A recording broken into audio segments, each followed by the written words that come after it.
a lot of folks may not realize this, but we're kind of in a weird transition point right now with how we deal with machine gun philosophy. Even within the U.S. military, we have different approaches being taken by the Marine Corps and the Army, and truthfully, I don't really know which is the right answer, if they're both right or if they're both wrong. I don't really know. So let's talk about like how machine guns are employed. Historically, machine guns are usually broken up into three rough categories at the squad and platoon level. We have the automatic rifleman, which is basically just an optimized assault rifle for automatic fire. It may have a heavier barrel, may have some sort of like minor cooling system, it's still magazine fed, shoots the same 5.56 cartridge that you see in the normal assault rifles. The light machine gunner shoots that same 5.56 round, but it's belt fed. So you can carry a lot of ammunition. It's a bit heavier, but it helps you in the assault because these guys can move, shoot, move, communicate all together. It doesn't have to be like a whole operation like the medium or general purpose machine guns. These guys are typically firing a big bullet. The weapon system is usually a lot bigger, heavier, bulkier, and the ammunition is even more so. So one person usually carries the weapon system, another person carries all the ammunition, so it's more of a crew-served endeavor, which makes it a little bit less capable in the assault. Now, there's a lot of different ways you can do this, but the Marine Corps recently in the last few years has totally abandoned the light machine gun. They don't have the light machine gun at all at the squad level, and now their 15-man squad is made entirely of the new infantry automatic rifle that you see here, made by Heckler & Koch. Shoots the 5.56. They have no belt feds at all. It is just 15 men, all with the same one, and they just take one man from each of the three fire teams and say, you are the automatic rifleman. And that's pretty cool in the sense that, you have the quantity of people so that you can lay down that heavy firepower. You have the automatic fire, but it's all still it's also magazine fed, so you don't have that belt fed capability, which is a little bit concerning.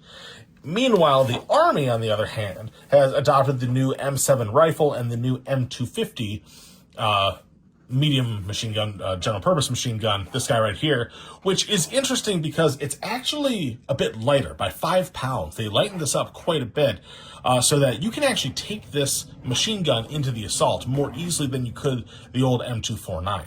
So you can actually assault, bound, buddy rush with it and everything like that. But the problem is that it is still firing this big rifle cartridge. So instead of carrying thousands of rounds for the M249, you're measuring your ammo capacity in hundreds of rounds for the M250, which that's difficult. So you've got your two roles there. They're still calling it the automatic rifleman, even though it's really more of a general purpose machine gun.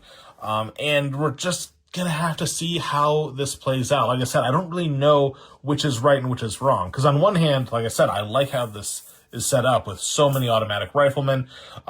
It's very interchangeable. It's very modular. If you take casualties, you don't have to swap weapons or anything like that.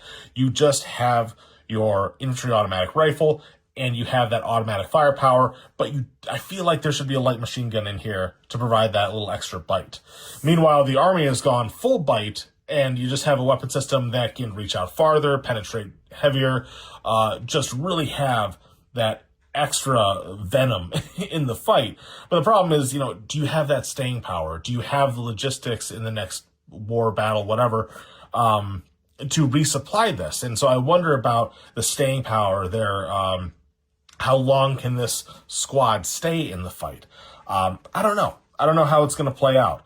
It's important to note, like the Russians have kind of done this too. They used to have something called the RPD, which was a belt-fed 7.62 by 39. Whereas the RPK was the assault rifle, or the automatic rifle, excuse me. But many years ago, they kind of swapped out, so now they just carry the PKM machine gun, and that is their GPMG for the squad. But keep in mind that the Russians are very mechanized, so these two guys are always operating the vehicle. So you have 6 guys as dismounts with one machine gun that seems kind of light, but you also have the BMP-2 with a 30mm autocannon to add that like base of fire stuff. So I don't know if this is a good template to go off of.